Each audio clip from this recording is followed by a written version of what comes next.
Será que este pregador pode esconder uma verdade incômoda? Hoje vamos revelar o que realmente está acontecendo com o famoso pastor Joel Osteen e por que seu império pode estar balançando. Joel Osteen conseguiu 4,4 milhões de dólares em empréstimos para a Covid-19, destinados a pequenas empresas, enquanto vivia em uma mansão de 10,5 milhões de dólares.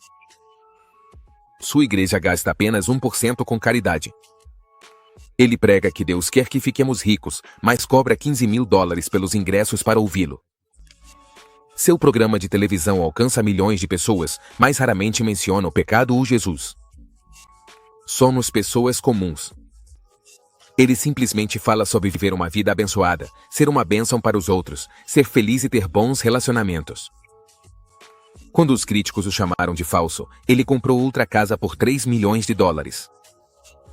Com a diminuição da frequência e as críticas crescentes, o sorriso perfeito de Osteen não consegue esconder as rachaduras cada vez maiores. Joel Osteen nasceu em 5 de março de 1963, em Houston, Texas. Ele foi um dos 6 filhos em uma família que girava em torno da igreja, da fé e da família. Seu pai, John Osteen, já havia abandonado a tradição batista do sul naquela época e começado algo novo. Tudo começou após uma grande mudança em 1958, quando Lisa, a irmã de Joel, nasceu com graves deficiências. Esse momento mudou tudo. John e sua esposa, Dodie, recorreram à cura pela fé e abraçaram o cristianismo carismático apenas um ano depois.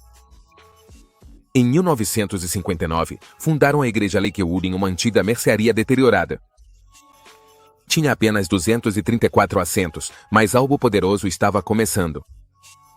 No final da década de 1970, aquele pequeno espaço havia se transformado em uma igreja em crescimento com mais de 5 mil pessoas. Joel cresceu vendo tudo isso. Enquanto seus irmãos pregavam ou serviam, Joel permanecia em silêncio. Ele não queria ser o centro das atenções. Preferia ajudar nos bastidores. Em 1981, concluiu o ensino médio na Humble High. Depois foi para a Universidade Oral Roberts para estudar rádio e televisão. Mais menos de um ano depois, abandonou os estudos. Ele não queria um diploma. Queria construir algo junto com seu pai. Com apenas 19 anos, Joel tomou uma decisão crucial.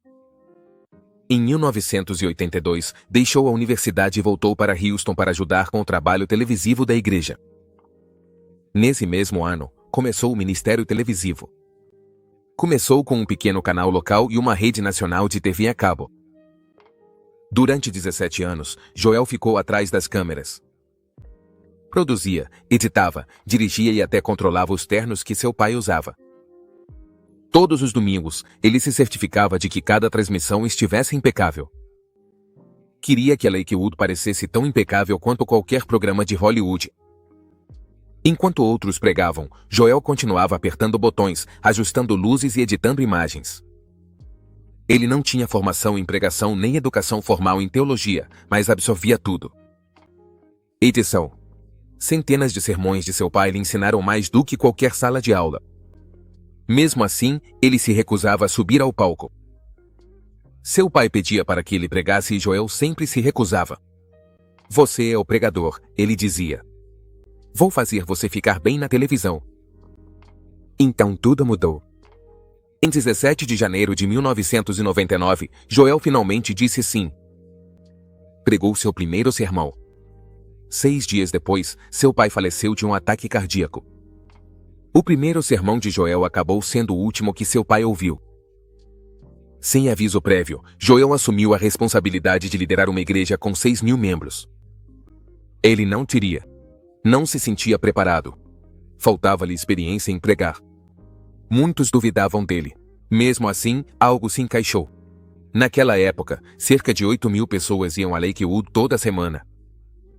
Um número considerável para Houston, mas não para o país. Em 5 anos, tudo mudou. Em 2004, a frequência semanal havia disparado para entre 25 e 30 mil pessoas. Não era apenas um número considerável, era a maior igreja dos Estados Unidos. E não foi por acaso. Joel dobrou o orçamento para a televisão. Escolheu os melhores horários nas principais cidades. Encheu as estradas com outdoors. Mas, acima de tudo, seus sermões pareciam diferentes. Eram simples, inspiradores, cheios de esperança. As pessoas sintonizavam e ficavam. A multidão ficou tão grande que o prédio da Lakewood, com capacidade para 8.000 pessoas, simplesmente não era suficiente. Joel começou a falar sobre algo que parecia impossível. Disse que um dia pregariam para 100.000 pessoas todo fim de semana. Muitos riram. Mas então veio a decisão mais ousada até então. Em 2003, a Lakewood chegou a um acordo com a cidade de Houston para alugar o compacto centro da companhia. Era a antiga sede dos Houston Rockets. Não se tratava de um pequeno salão de eventos. Era um estádio esportivo com capacidade para 16.000 pessoas. O contrato de aluguel em si custava $12 milhões por 30 anos, com opção de estender por mais 30 anos por $22 milhões. Mas a verdadeira surpresa foi o custo da reforma. A Lakewood destinou quase $95 milhões para transformar o estádio. Isso equivale a cerca de $158 milhões hoje em dia. A reconstrução levou 15 meses. Desmontaram o estádio e adicionaram 5 andares em seu interior. Cascatas, quilômetros de carpete novo, 18 metros quadrados de salas, estúdios de radiodifusão e salas de aula. Tudo precisava parecer novo. As pessoas não podiam acreditar um estádio de basquete transformado em um local de culto. Nunca se tinha feito algo assim. Em 2010, a Lakewood comprou o prédio inteiro por $7,5 milhões. Mas a verdadeira mudança aconteceu ainda antes, em 16 de julho de 2005. Essa foi a grande inauguração. A nova igreja Lakewood abriu suas portas e todos os assentos estavam ocupados. 16.000 pessoas compareceram pessoalmente, milhões a mais assistiram pela televisão. Para muitos moradores de Houston, o lugar onde antes viam as estrelas da NBA agora era uma igreja cheia de luzes, música e energia positiva. E o público continuava crescendo. A frequência semanal logo ultrapassou 40.000 pessoas. As transmissões televisivas alcançaram cerca de 10 milhões de espectadores em mais de 100 países. Aquilo já não era apenas uma igreja, era um movimento, um império midiático. E Joel Osteen estava no centro de tudo. O que tornava Joel tão diferente era sua mensagem. Ele não pregava fogo e enxofre. Não se concentrava no pecado nem no julgamento. Em vez disso, falava de esperança, de sonhos, de acreditar em si mesmo e confiar no plano de Deus. Os críticos chamavam isso de cristianismo light, mas seus seguidores não se importavam. Encontravam consolo em seu sorriso e força em suas palavras.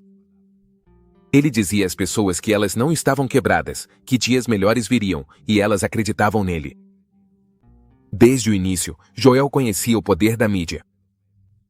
Em apenas alguns anos, a transmissão televisiva da Lakewood alcançou 92% dos lares americanos.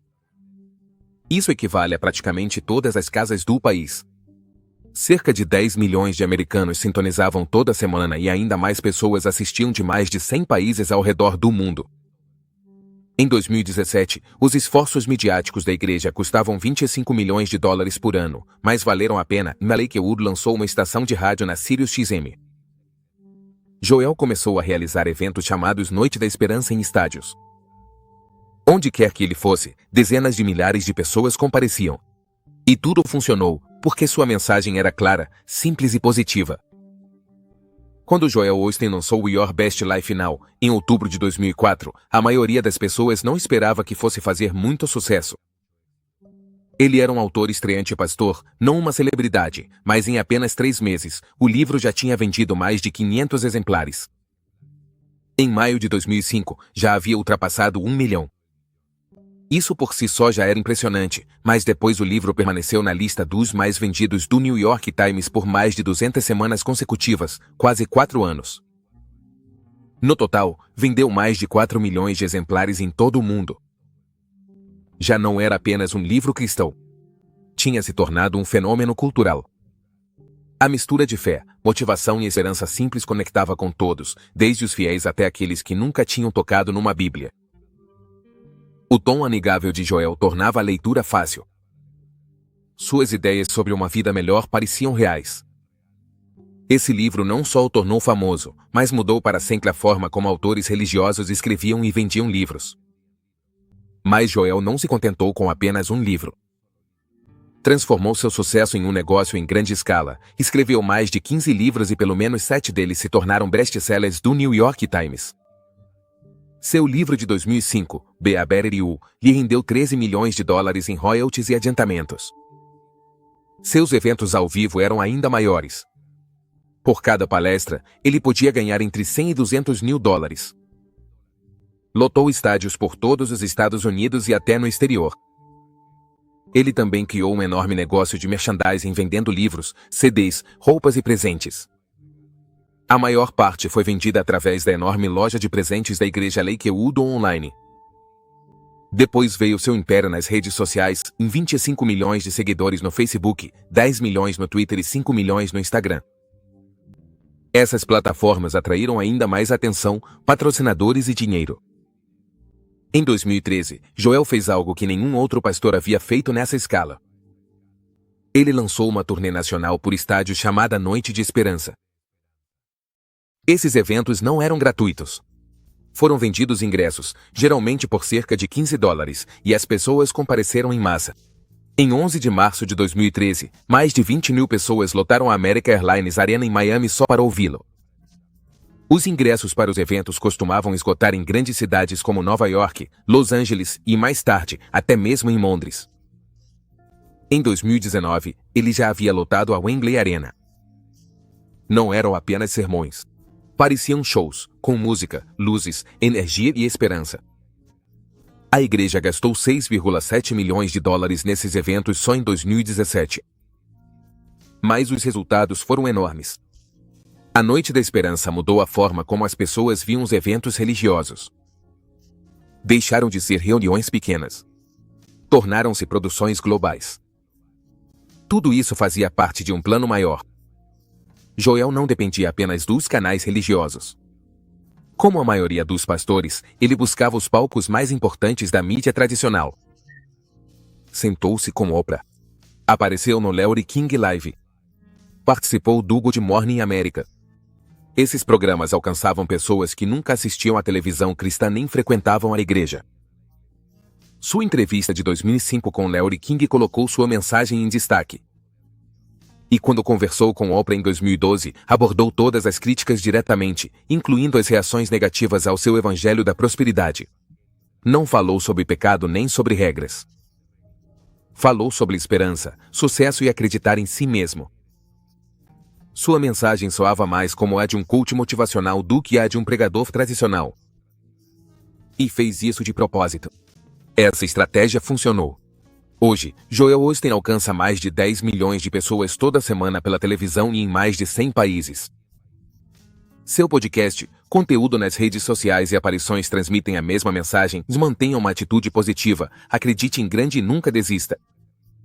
Essa mensagem atraiu seguidores de todas as origens, religiosos ou não, e o transformou em um dos pastores mais assistidos e seguidos do mundo. Mas nos bastidores, os números revelam uma história mais complexa. A marca Osteen gera cerca de 55 milhões de dólares por ano. Sua igreja, a Lakewood, opera com um orçamento anual de 90 milhões de dólares. A gente pensaria que uma igreja com quase 90 milhões de dólares por ano destinaria grande parte desse valor para ajudar os necessitados. Mas apenas 1,3% desse dinheiro, cerca de 1,2 milhão por ano, é usado em missões e apoio comunitário. A maior parte é investida em eventos, mídia e operações internas. Para muitos, a Lakewood Church é mais uma marca do que um templo. Joel Osteen prega sobre fé, propósito e abundância. Mas enquanto sua mensagem lota estádios e vende milhões de livros, as perguntas só aumentam. Para onde vai toda essa abundância? É fé ou marketing? A história de Joel e Victoria Osteen começou longe dos holofotes. Em 1985, Joel entrou em uma joalheria de Houston apenas para trocar a bateria do seu relógio. Quem o atendeu foi Victoria Alof, filha de um engenheiro da NASA e de uma professora da escola dominical. Estudante de psicologia, ela trabalhava no negócio da família. O que começou como um simples recado acabou em casamento 2 anos depois. Em 1987, eles se casaram. Joel ainda trabalhava nos bastidores da igreja de seu pai, mas ao lado de Victoria construiria algo grandioso. Em 2003, ela lançou o Ministério de Mulheres da Lakewood, que rapidamente se tornou um fenômeno. Em 2008, seu livro Ame Sua Vida estreou em segundo lugar no New York Times, vendendo mais de 750 mil exemplares. Sua presença no palco tornou-se tão influente quanto a de Joel. Juntos, formaram um ministério e uma marca familiar. Seu filho Jonathan estudou cinema e prega ocasionalmente. Sua filha Alexandra lidera a banda jovem de louvor Lira. A mensagem: uma igreja moderna, com presença digital, carisma e estética televisiva. Mas o sucesso veio acompanhado de sombras. Embora Joel assegure que não recebe salário desde 2004, sua fortuna pessoal gira em torno de 50 a 100 milhões de dólares. Ele mora em uma mansão de mais de 10 milhões e possui outra casa de luxo. Para seus seguidores, essas riquezas são prova da bênção divina. Para outros, uma contradição com os ensinamentos de Jesus. O evangelho que ele prega é o da prosperidade. Se você declarar o que é certo, se tiver fé, receberá o que deseja. Ele não fala sobre o pecado nem sobre o inferno. Não há cruz nem culpa. Só motivação, sorrisos e promessas de sucesso. Para muitos, é uma mensagem esperançosa. Para outros, um cristianismo diluído. A primeira grande rachadura aconteceu com o furacão Harvey, em 2017. Enquanto Houston se inundava e milhares buscavam abrigo, a Lakewood manteve suas portas fechadas. Afirmaram que o prédio estava afetado, mas as redes sociais mostraram o contrário. As críticas choveram. Finalmente abriram, mais tarde.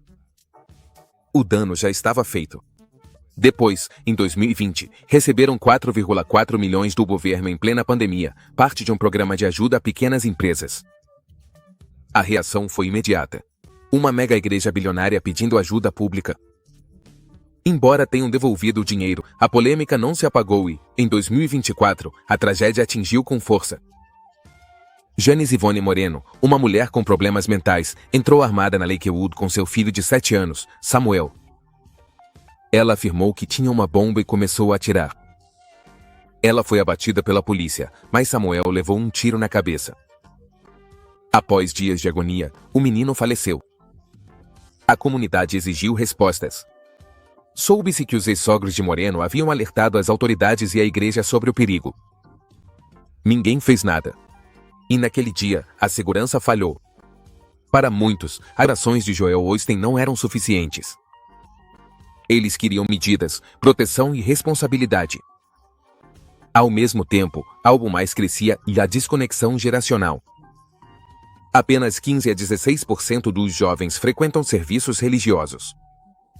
O modelo das mega-igrejas começa a envelhecer. Os jovens não buscam espetáculos nem promessas de riqueza. Eles buscam autenticidade, justiça, comunidade.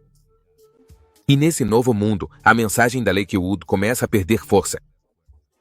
Hoje, a pergunta continua viva. Joel Osteen é um pastor ou um empresário? A Lakewood é uma igreja ou uma marca global? Talvez seja as duas coisas. Talvez por isso seja tão difícil de classificar e tão impossível de ignorar.